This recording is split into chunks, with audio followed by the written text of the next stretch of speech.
নমস্কার বন্ধুরা, আপনারা কেমন আছেন? আশা করছি ভালো আছেন। আমাদের চ্যানেলে যদি আপনি প্রথম বা নতুন হয়ে থাকেন তাহলে অবশ্যই চ্যানেলটি সাবস্ক্রাইব করে দিন এবং ভিডিও ভালো লাগলে অবশ্যই লাইক, কমেন্ট এবং শেয়ার করবেন। আজকে আপনাদের সাথে যেই ব্যাপারে আলোচনা করব তা হলো যারা মকর রাশির জাতক জাতিকা রয়েছেন, আপনাদের এই সপ্তাহ কেমন কাটতে চলেছে, অর্থাৎ 2023-এর শেষ সপ্তাহ কেমন কাটবে আপনাদের, সেই ব্যাপারেই একটা ধারণা দেব। আসুন জেনে নিই মকর রাশির কেমন কাটবে। শনি দ্বিতীয়ভাবে থাকার কারণে এই সপ্তাহে ঘরোয়া বা পারিবারিক চিকিৎসা সংক্রান্ত ব্যয় উল্লেখযোগ্যভাবে বৃদ্ধি পাবে। এই কারণে আর্থিক সংকট অনুভব করার সময় আপনাকে মানসিক চাপ এবং অস্থিরতার সম্মুখীন হতে পারে। অতএব নিজেকে শান্ত রাখার চেষ্টা করুন যারা মকর রাশি জাতক জাতিকা রয়েছেন। অন্যথায় অন্যের অসুস্থতার পাশাপাশি আপনাকে নিজের অসুস্থ স্বাস্থ্যের জন্য আপনার অর্থ ব্যয় করতে হবে।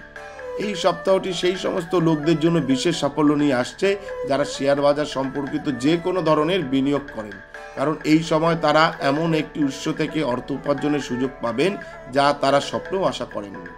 তবে তাড়াহুড়ো করে বড় কোনো বিনিয়োগ করবেন না, তা না হলে এই লাভ ক্ষতিতে পরিণত হতে পারে। বৃহস্পতি যখন চতুর্থ ঘরে প্রবেশ করবে, এই সময়টি আপনার মায়ের স্বাস্থ্যের জন্য অনুকূল হতে পারে, কারণ এই সময় আপনি অর্থাৎ যারা মকর রাশি জাতক জাতিকা রয়েছেন যখনই সময় পাবেন তাদের সাথে যোগ অনুশীলন করতে দেখা যাবে। তাদের স্বাস্থ্যের সম্পূর্ণ যত্ন নিন, মায়ের স্বাস্থ্যের সম্পূর্ণ যত্ন নিন। এছাড়াও আপনি সময়ে সময়ে আপনার ভাই এবং বোনদের কাছ থেকে সমর্থন পাবেন। এই সপ্তাহটি নির্দেশ করে যে আপনাকে যদি আপনার চাকরি পরিবর্তন করতে হয় বা আপনার পেশার সাথে সম্পর্কিত কোনো গুরুত্বপূর্ণ সিদ্ধান্ত নিতে হয়, তবে এই সময়টি খুব শুভ সময় প্রমাণিত হতে পারে। এই পরিস্থিতিতে তাড়াহুড়ো করবেন না এবং প্রতিটি সিদ্ধান্ত নিয়ে সাবধানে চিন্তা করুন। এই সময়ে সেই শিক্ষার্থীদের তাদের কঠোর পরিশ্রমের উপর আরও বেশি মনোযোগ দিতে হবে যারা জীবনের লক্ষ্য সম্পর্কে সম্পূর্ণভাবে নিশ্চিত, কারণ এই সময়ে আপনার অহংকে আপনার উপর প্রাধান্য না দিতে আপনার সবচেয়ে বেশি সংগ্রাম করতে হবে। এছাড়াও আপনি আপনার ক্লাসে আরও ভালো করে আপনার পিতামাতা এবং শিক্ষকদের কাছ থেকে প্রশংসা পেতে সক্ষম হবেন। এই সপ্তাহে আপনি আপনার স্ত্রীর কাছ থেকে কিছু বড় আর্থিক সাহায্য পাওয়ার সম্ভাবনা রয়েছে, যার কারণে আপনি আপনার আর্থিক সমস্যা থেকে মুক্তি পেতে সম্পূর্ণরূপে সফল হবেন। এটি শুধুমাত্র আপনার চোখে আপনার সঙ্গীর মর্যাদা বৃদ্ধি করবে না, তবে তার সম্মান বাড়বে এমন সম্ভাবনাও থাকবে।